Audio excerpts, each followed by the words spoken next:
마태복음 15장 21절에서 28절의 말씀입니다. 우리 찾으셨으면 함께 읽겠습니다.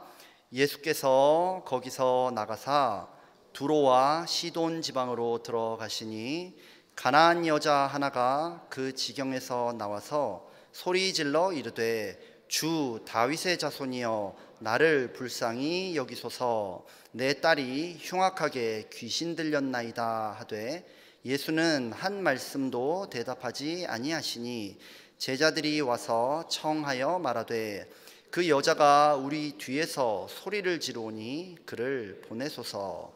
예수께서 대답하여 이르시되 나는 이스라엘 집에 잃어버린 양 외에는 다른 데로 보내심을 받지 아니하였노라 하시니 여자가 와서 예수께 절하며 이르되 주여 저를 도우소서. 대답하여 이르시되 자녀의 떡을 취하여 개들에게 던짐이 마땅하지 아니하니라.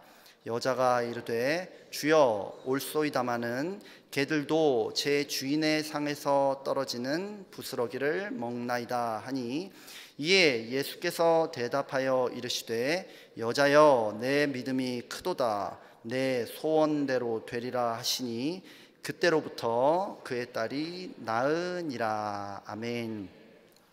오늘 본문은 예수님께서 가나안 여인의 딸을 치유해 주시는 장면입니다. 가나안 여인은 사랑하는 딸이 귀신에 들려 고통받는 모습을 차마 보고만 있을 수가 없었습니다. 그런데 마침 예수님께서 자기가 살고 있는 두로와 시돈에 계시다는 소문이 들리는 거예요. 그는 주저없이 예수님께 달려가서 딸의 치유를 간구합니다. 아주 필사적으로 부르짖어요. 하지만 무슨 이유인지는 잘 모르겠지만 예수님의 반응이 너무나 냉담합니다. 처음에는 계속 못 들은 척 하셨어요. 그런데 여인이 포기를 하지 않으니까 난 너를 도와줄 생각이 전혀 없다, 이렇게 딱 잘라서 거절하셨습니다. 그래도 이 여인이 포기하지 않자 예수님은 아예 그 여인을 개, 멍멍멍하는 개에 비유하면서 심한 모욕을 주셨어요. 이쯤 되면 포기할 법하지요. 그런데 이 여인은 실로 보통 여인이 아니었습니다. 예수님의 이런 아주 명시적인 거절에도 아랑곳하지 않고 예수님께 끝까지 간구하여서 마침내 예수님을 감동케 합니다. 그리고 예수님은 이렇게 말씀하시죠. 여자여 내 믿음이 크도다. 내 소원대로 되리라 하시면서 그 여인을 칭찬하셨고요. 그 여인의 딸을 치유해 주셨습니다. 오늘 이 시간 예수님으로부터 내 믿음이 크도다 이런 칭찬을 받기 원하시는 분들은 아멘 하시기 바랍니다. 뿐만 아니라요, 내 소원대로 되리라 응답받기 원하시는 분들도 아멘 하시기 바랍니다. 저는 오늘 본문의 말씀을 통해서 예수께서 대답하여 이르시되 라는 제목으로 하나님께서 우리에게 주시는 은혜를 나누고자 합니다. 첫째로 저는 가나안 여인의 입장에서 오늘 본문을 한번 읽어보고 싶어요. 이 여인은 사랑하는 딸이 귀신에 들려서 고통받고 있었습니다. 딸의 치유를 위해서 본인이 사용할 수 있는 모든 수단과 방법을 가리지 않았을 거예요. 그런데 소용이 없습니다. 그러고 있는데 예수님에 대한 소문이 귀에 들리는 거예요. 유대인으로서 갈릴리 지역에서 여러 가지 기적을 일으키던 그분이 마침 여기 오셨다는 겁니다. 물론 이 여인도요, 유대인들은 이방인을 경멸한다, 개처럼 취급한다, 이런 거 알고 있었습니다. 유대인들은요, 자신들은 하나님의 선택을 받은 선민이기 때문에 아주 사사건건 거룩, 부정, 정결, 더러움 이런 것들을 나누면서 이방인과는 스치기만 해도 자기가 부정해진다 여겼기 때문에 식사조차 같이 하지 않았었어요.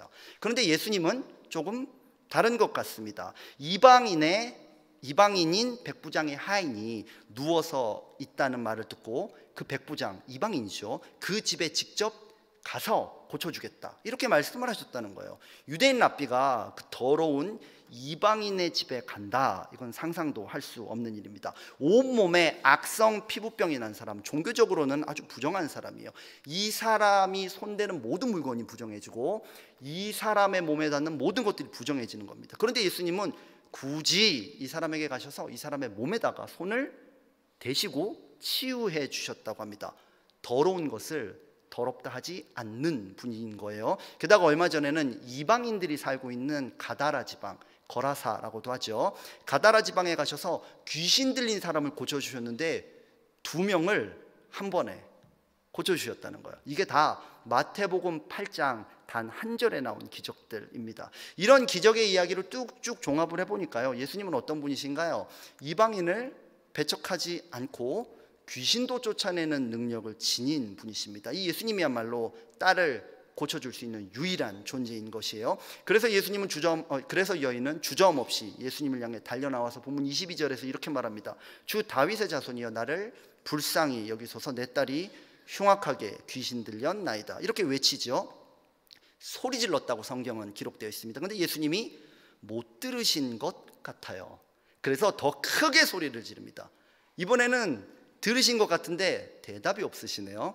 물론 이 당시 보수적인 중동에서 남성이 길 위에서 모르는 여성과 대화를 나눈다, 이건 뭐 상상도 할 수 없는 일이기는 합니다. 아마 예수님도 그것 때문에 대답을 안 하셨던 것 같아요. 하지만 이 여인에게 남겨져 있는 희망이라고는 예수님 한 분밖에 없기 때문에 이 여인은 예수님을 쫓아가면서 계속해서 소리를 질러댑니다.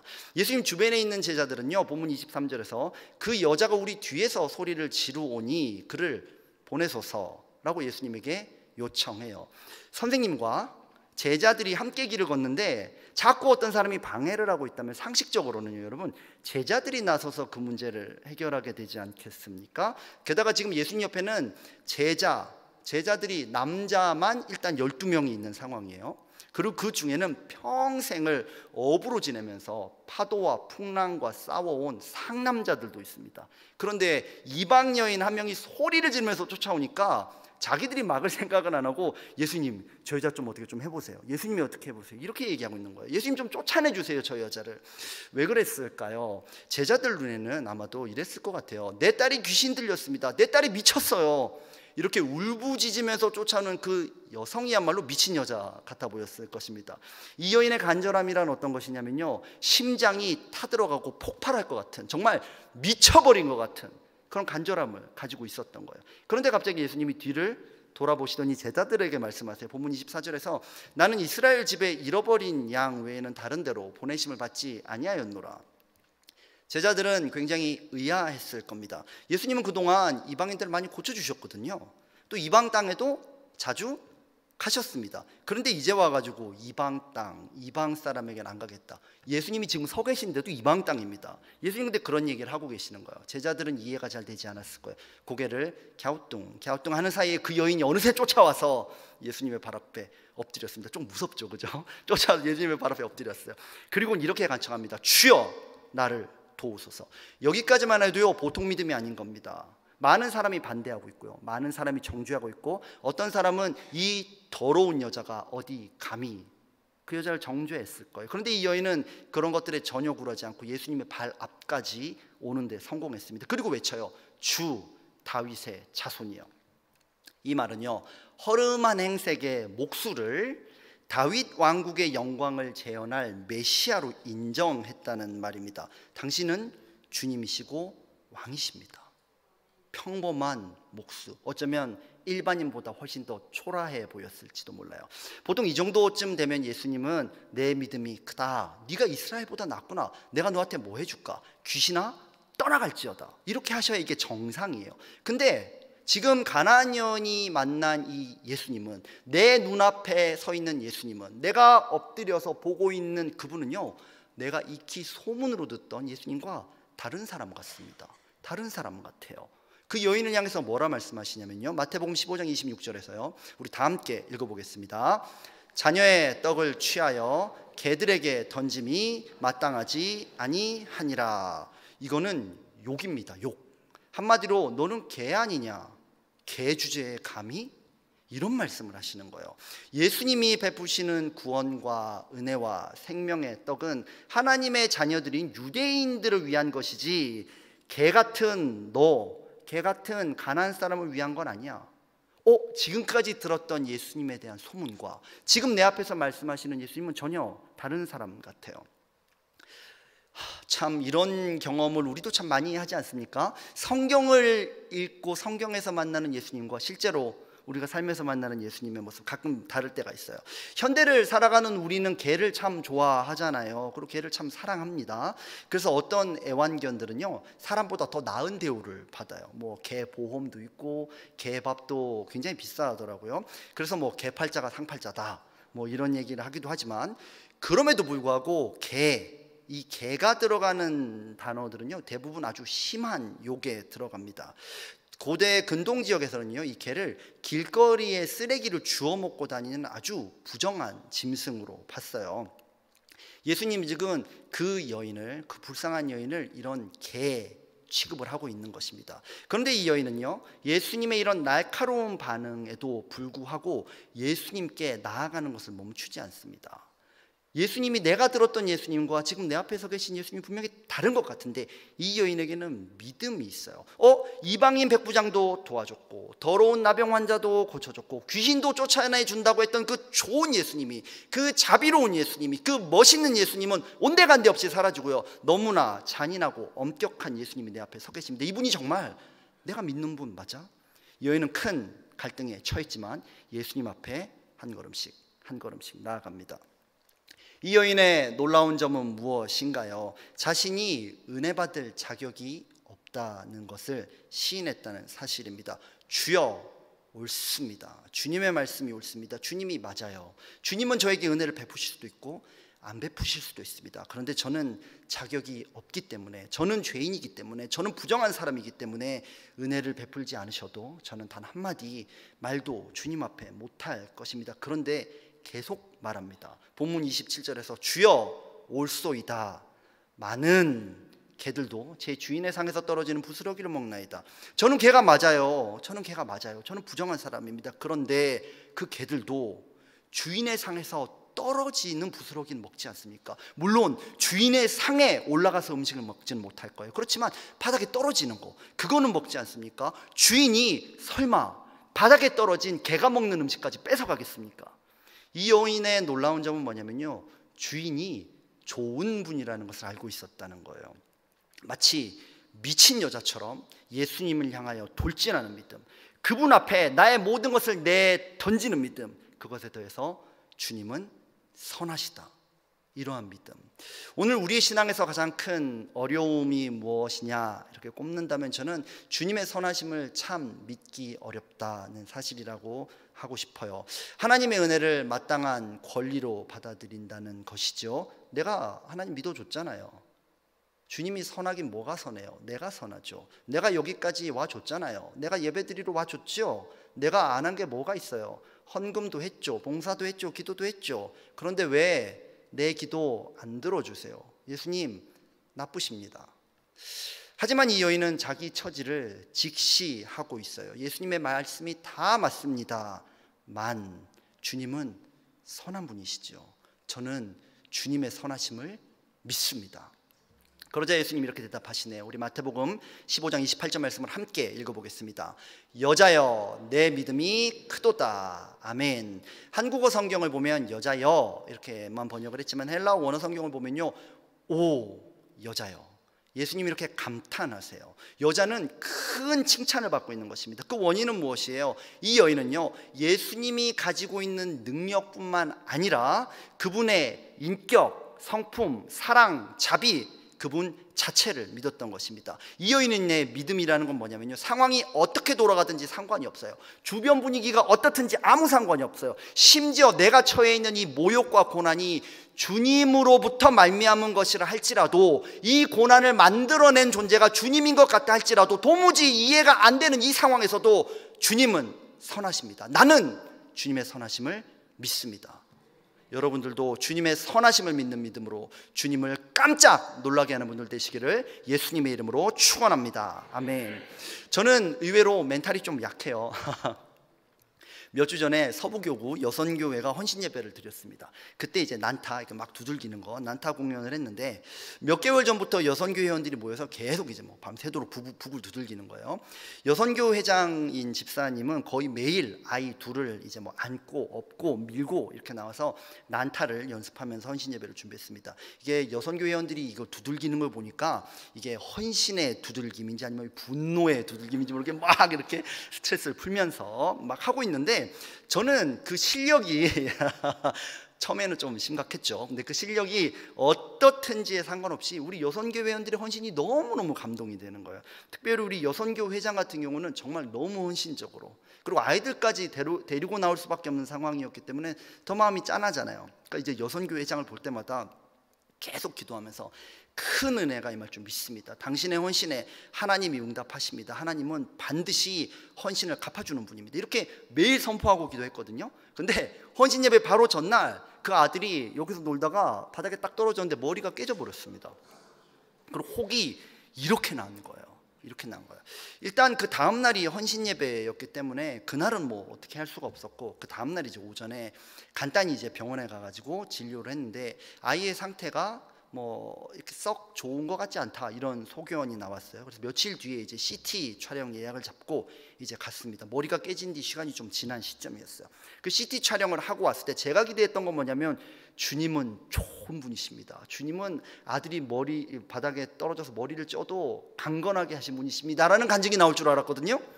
머리가 깨졌는데요, 두개골이 깨지고 갈라져서 피가 안에서 흘러내려서 고여 있다는 겁니다. 그 얘기를 듣는데 제 마음이 와르르 무너지는 거예요. 와르르 무너지는 거예요.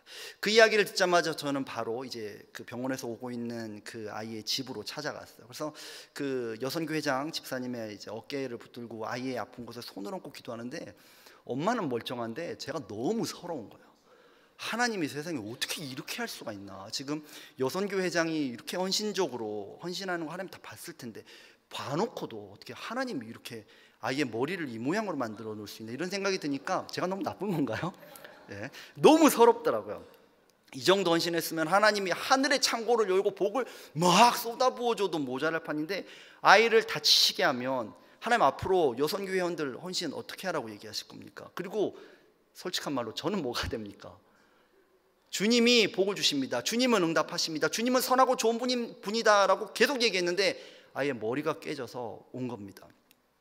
머리가 깨지고 뼈가 깨졌는데 그게 벌어지다 보니까 이 안에 피가 흐르는데요, 이게 의학적인 치료가 불가능하답니다. 뭐 머리에다 캐스트를 할 수가 없잖아요. 그러니까 어떻게 치료를 해야 되냐, 내가 그걸 위해서 기도하겠다 그랬더니 치료할 방법이 없답니다. 그냥 기다려야 된대요. 아무것도 할 수 있는 게 없대요.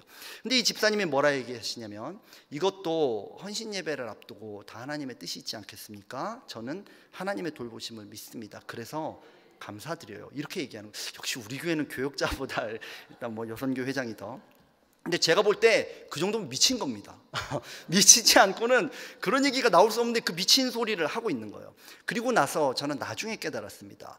아이의 인생과 건강과 삶의 주도권도 주님께 내어드리고, 주님이 허락하신 상황 가운데서 주님의 선하심을 향하여 미친 듯이 돌진하는 거, 고난의 문제 앞에서도 주님은 선하십니다, 미친 듯이 소리 지르는 거, 주님의 선하심을 향하여 달려가는 그걸 보시고 우리 주님은 말씀하시는 거예요. 오늘 내 믿음이 크도다. 많은 일을 하고요, 놀라운 일을 하고요, 대단한 일을 하는 게 믿음이 큰 게 아니고요, 주님의 선하심에 미칠 듯이 집중하고 있는 것, 이것을 주님은 오늘 본문에서 믿음이라고 하십니다. 가나안 여인은 아무런 공로가 없어요. 더 정확히 말하자면 구원을 받아서는 안 되는 사람이죠.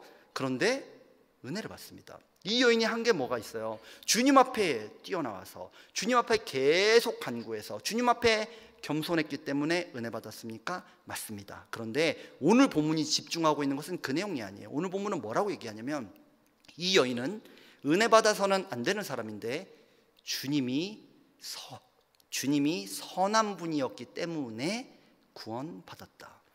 여러분 혹시 지금까지 여러분들의 기도가 부족했습니까? 여러분들 주님을 위한 헌신이 약간 모자랐습니까? 주님이 여러분들의 기도를 거절해도 아무 말 할 수 없을 정도로 여러분들은 허물 많은 죄인입니까? 괜찮습니다. 왜냐하면 그것은 우리의 기도가 응답받지 못하는 주 원인이 아니기 때문이에요. 우리가 기도 응답을 받는 가장 큰 원인은 뭐냐면요, 주님이 선하시기 때문입니다. 그 주님께 내 삶의 주도권을 내어드리고요, 그 주님의 선하심에 나를 미친 사람처럼 맡기는 것, 그것을 두고 주님은 믿음이 크도다 말씀하시는 줄로 믿습니다. 그래서 그 아이의 머리는 어떻게 됐을까요? 의사가 한 말을 제가 그대로 들려드리면 어메이징. 아이가 머리가 깨졌는데 너무 멀쩡하다는 거예요. 깨진 머리가 너무너무 잘 아물고 있다는 거예요. 잘 치료돼 가고 있다는 거예요. 최고의 의사조차 아무것도 할 수 없는 그 상황에서 주님은 더욱더 놀랍도록 일하는 분인 줄 믿습니다. 아멘. 둘째로 저는 예수님의 입장에서도 오늘 본문을 한번 읽어보고 싶어요. 예수님의 입장에서도 오늘 사건을 봐야 하는 이유가 있어요. 그건 뭐냐면 예수님은 이 여인의 기도에 응답하길 원하셨으면서도 모욕적인 말로 아주 심각한 욕을 그 여인에게 퍼부으시면서 그 여인에게 고통을 주셨기 때문이에요. 오늘 본문이 시작되는 21절을 보면 예수께서 거기서 나가사 두로와 시돈 지방으로 들어가시니 라고 말씀하죠. 거기는 이제 갈릴리 호수 인근의 게네사렛 지방을 말씀합니다. 예수님이 유대 땅 게네사렛을 떠나서 이방 땅 두로와 시돈으로 들어갔다 이 말이에요. 한국어 번역에서는 두로와 시돈으로 들어갔다 이렇게 돼 있지만 헬라어 원어의 표현을 조금 더 제가 살린다면은 그 땅으로 피하셨다, 피신하셨다는 얘기입니다. 왜냐하면 오늘 보면 바로 앞에서 예수님은 굉장히 심각한 어려움에 처하셨기 때문이에요.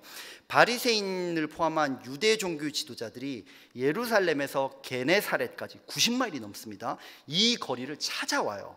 왜 찾아왔냐면 예수님의 제자들이 손을 씻지 않고 더럽게 밥을 먹는다는 이야기를 들었기 때문이에요. 그 당시는 뭐 비행기가 있다든지 뭐 자동차가 있던 시대가 아니니까 며칠 걸려서 90마일을 걸어오는 겁니다. 그리고 그렇게 힘들게 찾아와서 예수님 면전에다 대고 시비를 걸어요. 당신들 밥 먹을 때 손 왜 안 씻어요? 여기서 이제 손을 씻는다는 것은 말 그대로 뭐 손을 잘 씻고 뭐 30초 이상 비누로 칠하세요 그런 게 아니고요. 뭐 또 청결하게 밥을 먹어야 뭐 병에 걸리지 않습니다 이런 얘기가 아니고 종교적인 청결을 얘기하는 겁니다. 당시의 종교 지도자들은 종교적인 거룩과 제의적인 정결을 유지하기 위해서 식사 전에 꼭 손을 씻어서 부정을 제거하게 했어요. 이 땅에는, 이 세상에는 하나님이 미워하는 사람이 많습니다. 부정한 동물이 많습니다. 안 좋은 곤충, 부정한 물건이 너무 많아요. 그런데 나도 모르게 그게 내 몸에 닿았다면 나는 부정해지잖아요. 근데 이 부정한 손으로 음식을 먹으면 내 속이 부정해진다는 겁니다. 물론 하나님의 율법에서는 정결함과 부정함을 아주 엄격하게 구분해요. 그런데 율법을 아무리 찾아봐도 밥 먹기 전에 손 씻어라 이런 말은 없습니다. 그럼 종교 지도자들은 왜 이렇게 인간적인 조항들을 많이 만들어 놓고 그걸 안 지키는 거 다 감시하고 찾아내가지고 수십 마일을 며칠째 걸어와가지고 따지고 드는 걸까요? 나는 니들이랑 달라. 나는 깨끗해. 너는 더러워. 나는 정결해. 너는 부정해. 나는 선민이야. 너는 아니야. 그 얘기를 하고 싶은 거예요. 나는 너보다 훌륭하다. 이런 식의 영적인 가스라이팅을 하고 싶은 겁니다. 이런 자들을 향해서 예수님은 이렇게 응수하셨습니다. 마태복음 15장 11절 말씀을 함께 읽어보겠습니다. 입으로 들어가는 것이 사람을 더럽게 하는 것이 아니라 입에서 나오는 그것이 사람을 더럽게 하는 것이니라. 입에다가 뭘 잘못 넣어가지고 더러워지는 게 아니라 네 입에서 나오는 것 때문에 네가 더러워지는 거야. 이 말은 지금 나한테 따지고 있는 니들이야말로 더럽다 그 얘기를 하고 있는 겁니다. 유대 지도자들은 분개했어요. 그 지역은 난리가 났을 겁니다. 그래서 예수님은 이방 땅으로 쫓겨나듯이 피신을 가신 거예요. 그런데 이방 땅에 와보니까 이게 웬일입니까? 거기서 가나안 여인을 만납니다. 우리 마태복음 한국어 번역에는 이 부분이 한국어 번역으로는 잘 되어 있지 않지만 헬라어 원어 성경을 보면 가나안 여인이 등장하는 장면에서 보라 이런 구절이 있어요. 와, 이방 땅에 왔더니 저것 좀 봐라. 이게 웬일이냐? 뭐가 튀어나오냐? 더러운 귀신 들린 딸을 가진 더러운 이방 땅의 여자가 더러운 땅에서 나오는구나. 와, 예수님은 더러운 것의 문제로 논쟁을 하시다가 이방 땅으로 오셨는데 거기서 더 더러운 문제를 만나고 맙니다. 더러운 가나안 여인이에요. 이 여인이 가진 문제, 더러운 여인이 가지고 있는 문제는 더러운 귀신 들린 딸이 있는 겁니다. 그 사람들은 더러운 땅에 살고 있는 것입니다. 부정한 땅에 사는 부정한 여인이 부정한 문제를 들고 우리 주님 앞에 나온 거예요. 주 다윗의 자손이시여 저 좀 도와주세요. 예수님은 잠깐 생각에 빠지셨어요. 이스라엘 선민들은 예수님과 제자들을 더럽다 하면서 쫓아냈잖아요. 그런데 더러운 땅에 사는 더러운 여자는 다윗의 자손 예수여 그렇게 예수님을 부르고 있습니다. 나는 정결해, 나는 깨끗해, 나는 거룩해 하는 사람들의 입 안에서는 더러운 말들이 쉴 새 없이 나오고 있는데, 더러운 귀신 들린 딸을 가진 더러운 땅에 사는 더러운 여자의 입에서는요, 믿음의 고백이 나오고 있는 것입니다. 유대인이 예수님을 보고 주 다윗의 자손이요, 그래도 놀라운 일이에요 지금. 근데 이방인이 이 말을 했다면 훨씬 더 놀랍지 않습니까? 다윗의 자손이 주님이 되어서 세상을 다스리게 되면 어떤 일이 일어나는지 아십니까? 이방은 그 무릎을 주님 앞에 꿇어야 됩니다. 그 나라의 통치를 받아야 됩니다. 이방 사람들은 좋아하지 않을 소식입니다. 그런데 이 여인은요, 주님을 기다리고 있었던 거예요. 주님을 기다리고 있었던 거예요. 제자들은 이 여인의 고백을 듣지조차 않았습니다. 예수님, 저 미친 여자 좀 쫓아내 주세요. 그러고 있는데 예수님은 아마도 그 여인을 괄시하고 쫓아내고 있는 제자들에게 뭔가 가르침을 주고 싶으셨던 것 같아요. 너희들 더럽다고 쫓겨났잖아. 근데 네가 저 여자를 더럽다고 하고 있니? 나는 너희들에게 중요한 교훈을 지금 가르쳐 주고 싶다. 그리고 말씀하신 거예요. 나 이스라엘의 어린 양에게로 보냄받은 사람이야. 그렇게 말씀하신 겁니다. 전혀 얘기가 다르게 들리지 않습니까? 그리고 지금부터 그 잃어버린 양이 도대체 누군지 이제 제자들에게 예수님은 가르쳐 주시는 거예요. 먼저 예수님은 이 여인을 개라고 했습니다. 그러자 이 여인은 자기는 은혜 받기 합당하지 않은 개가 맞다, 이렇게 응답합니다. 바리새인들은요, 나야말로 은혜 받아야 될 사람이에요, 이렇게 주장하면서 예수님을 거부합니다. 나는 은혜 받아야 돼요, 당연해요, 그러면서 참은혜이신 예수님은 거부해요. 그런데 이 여인은요, 나는 은혜 받을 자격이 없습니다 라고 하면서 은혜를 받겠다는 겁니다. 은혜 받을 자격이 없으니까 나는 은혜 받을 겁니다. 나는 죄인이니까 우리 주님 앞에 나갈 겁니다. 이런 역설적인 주장을 지금 이 여자는 하고 있는 거예요. 예수님은 개에게 왜 자녀의 떡을 줘야 되냐? 이렇게 물어보죠. 그러자 여인은 나는 주인의 상에서 떨어지는 부스러기를 먹는 개입니다. 즉 주인에게 속해 있는 개라고 말합니다. 이 여인이 예수님을 보고 외쳤던 말 혹시 기억나세요? 본문 22절에서 주 다윗의 자손이여 나를 불쌍히 여기소서, 내 딸이 흉악하게 귀신 들렸나이다. 예수님, 내 딸이 귀신 들렸으니까요, 내 딸을 좀 불쌍하게 여겨주세요 라고 말하지 않아요. 내 딸이 귀신이 들렸는데 나를 좀 불쌍하게 여겨주세요. 이 여인은요, 지금 단순히 딸이 낳는 문제를 얘기하고 있는 게 아닌 겁니다. 이 여인은 그동안 너무나 많은 고통을 받았어요. 이 귀신 들린 딸 때문에 고통을 받았고요, 귀신 때문에 고통을 받았고요, 자기 인생에 해결되지 않는 수많은 문제들 때문에 고통을 받았던 여자입니다. 그러므로 주님, 내 딸이 귀신 들렸어요. 그러니까 나 좀 도와주세요. 나 좀 불쌍히 여겨주세요. 그런 얘기를 하고 있는 거예요. 나는 이방인입니다. 그렇지만 주 다윗의 자손이라고 당신을 부르고 싶어요. 당신에게 소속되고 싶어요. 주님의 지배를 받는, 주님의 통치를 받는 주님의 사람이 되고 싶다는 말입니다.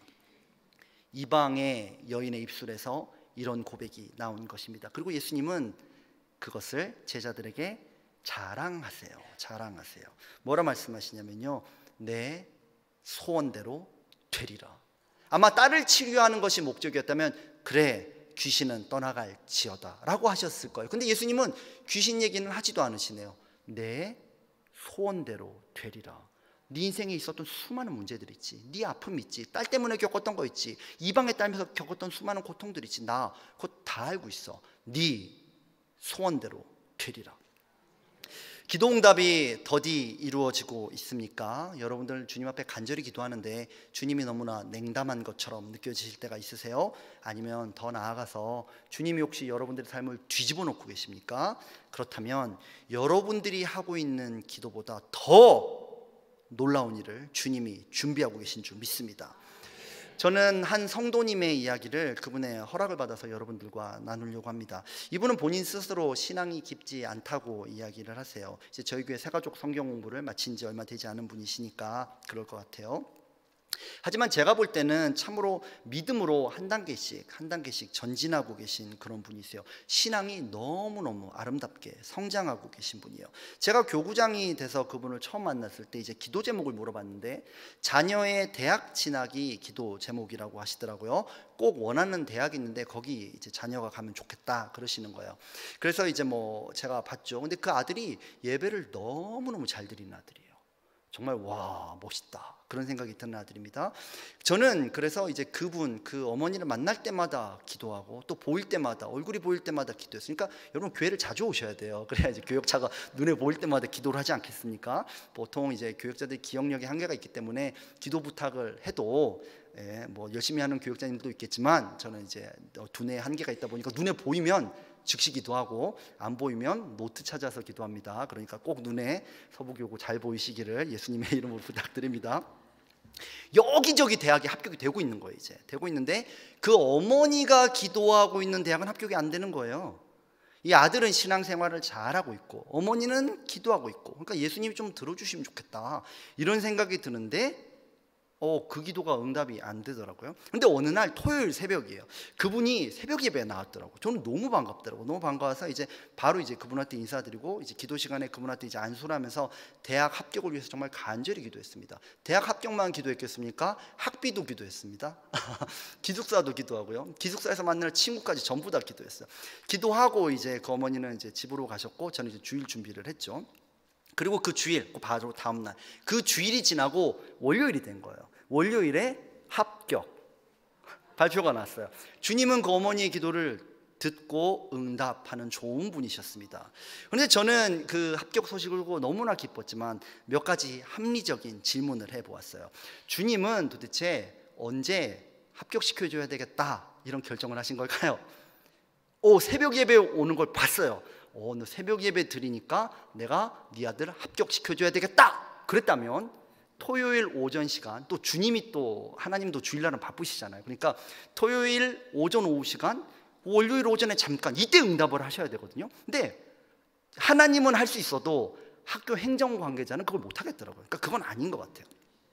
그럼 뭐 기도를 안 들어주시려고 하다가 그럼 새벽 예배 오는 걸 보고 들어주려고 하셨을 수도 있기는 해요. 근데 그것도 학교 행정 업무 시간 때문에 그건 불가능해 보이더라고요. 아니면은 그게 아니라면 이런 거죠. 오히려 그 엄마가 새벽 예배 나오기도 전에 일단 합격하는 걸로 이제 결정을 해 놓으신 거 하나예요. 그리고 새벽 예배 올 거니까 오면은 딱 시간 맞춰서 합격 통보를 주시려고. 근데 만약에요 여러분, 그 엄마가 새벽 예배를 그날 안 나왔다 쳐봅시다. 그럼 하나님은 어떻게 하실 거예요? 얼른 또 학교 관계자의 마음을 막 흔들어 가지고 떨어뜨려야 되잖아요. 근데 이것도 하나님은 하실 수 있는데 학교 관계자는 어렵겠더라고요. 그러니까 그것도 아닌 것 같아요. 제가 기도를 하는 중에 참 별의별 걸 다 기도해요.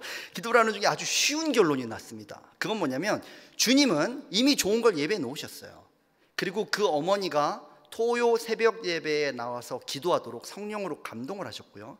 그 어머니가 기도하는 것을 보고 마치 선물처럼 그 타이밍에 딱 맞춰서 합격 통지를 주셨던 것입니다. 이거는요 하나님의 우리를 향한 사랑 표현이에요. 봤지? 내가 너 책임지고 있다. 나 네 기도 다 듣고 있었어. 그거를 타이밍을 통해서 보여주는 거예요. 이 가나안 여인도 마찬가지였습니다. 저는 이 여인이 애시당초 안 될 일을 끈질기게 기도해서 하나님의 계획에도 없던 구원을 쟁취해냈다, 그렇게 말하고 싶지 않습니다. 그렇게 생각하지도 않습니다. 하나님이 계획하시고 예수님을 통해 질문하시고 그 안에 있는 갈망을 끄집어 내주신 거예요. 그리고 그 갈망을 가지고 미친 듯이 부르짖게 하셨던 거예요. 이 과정을 통해서 약간의 모욕감은 있었죠. 약간의 힘든 시간은 있었을 겁니다. 그렇지만 여인의 소속이 달라졌습니다. 여인의 소속이 분명해졌어요. 주님은 귀신이 떠나갈지어다 끝! 그러실 수 있어요. 근데 주님은 그걸 원하지 않으셨어요. 왜냐하면 주님은 그 여자의 소원을 응답하기 원하셨는데 그 소원이란 단순히 귀신의 문제가 아니었기 때문입니다. 주님은 그와 함께 밥상에서 밥을 먹기 원하셨어요. 그 가나안 여인을 주님의 밥상으로 초대하고 싶어 하셨던 거예요. 지금부터 시작해서 계속 나랑 같이 밥을 먹으면서 너는 내 백성이 되는 거야. 나는 이방인들도 구원할 거야. 너는 내 밥상에서 밥을 먹는 나의 권속이 되는 것이다. 소속을 분명히 바꿔주고 싶으셨던 거예요. 그래서 주님은 그 여인을 그렇게 힘들게 하셨던 것입니다. 이 어머니도 기도응답을 받고 나서 뭐라고 했는지 아세요? 역시 내가 기도하니까 뭐가 돼도 되네요. 그렇게 하지 않으셨습니다. 와, 역시 하나님은 좀 유능하시구만. 그러지도 않으셨습니다. 뭐라고 말했냐면요, 주님은 내 기도를 들으시네요. 나는 주님께 속한 자라는 고백이 담겨 있지 않습니까? 시편 34편 8절 말씀 우리 다 함께 큰 소리로 읽어보겠습니다. 너희는 여호와의 선하심을 맛보아 알지어다. 그에게 피하는 자는 복이 있도다. 아멘. 하나님의 선하심은요, 어쩌다가 그냥 알게 되는 게 아닙니다. 그냥 기도했더니 알게 되는 게 아닙니다. 고통의 시간, 눈물의 시간, 우리 주님께 부르짖는 시간, 간구하는 시간, 때로는 고난과 외면의 시간을 통해서 맛보는 거예요. 그 주님의 선하심이란 맛을 보아야 알게 되는 것입니다. 그분이 내 앞에 계시다면 그분 앞에 내 문제를 내려놓고요, 기다리는 시간이 꼭 필요해요. 왜냐하면 주님은 언제나 우리가 말하는 것보다 더 큰 소원, 더 큰 꿈, 최고의 구원을 우리에게 주는 분이시기 때문입니다. 오늘 우리는 가나안 여인의 믿음을 함께 살펴보았죠. 이 여인은 주님의 선하심을 의지하며 주님 앞에 간구했고요, 마침내 주님의 은혜를 받을 백성으로 인정받는 응답을 체험했습니다.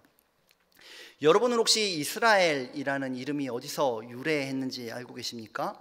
창세기 32장에서 야곱이 하나님의 약속을 따라 가나안 땅으로 들어가는 과정에서 야복강을 지나게 되죠.